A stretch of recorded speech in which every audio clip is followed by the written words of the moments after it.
Okey, jom kita selami satu ajaran penting dari hadis ke-14, iaitu tentang nilai nyawa.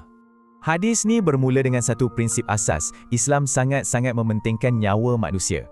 Sebab itulah, kalau tumpahkan darah tanpa hak, ia dianggap salah satu dosa yang paling besar.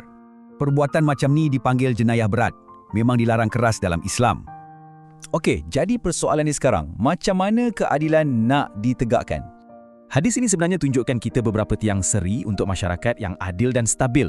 Dan yang paling penting, keadilan bukan main balas dendam sendiri. Ada caranya yang betul. Lihat perbezaan ketara ni antara bertindak sendiri dengan ikut sistem perundangan yang sah. Semua hukuman mesti ikut proses undang-undang syariat yang sah. Tak boleh langkau. Jadi, macam mana kita nak kaitkan prinsip besar ni dengan hidup kita sehari-hari? Ada satu contoh mudah yang kita semua boleh faham, macam dari zaman sekolah dulu.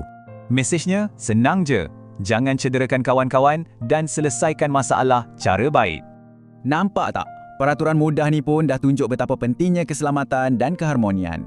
Jadi, pengajarannya jelas. Kita kena hormat nyawa, jauhi keganasan dan utamakan keadilan.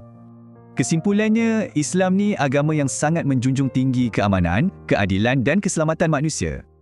Ini membawa kita pada satu soalan penting. Apa peranan kita untuk wujudkan masyarakat harmoni?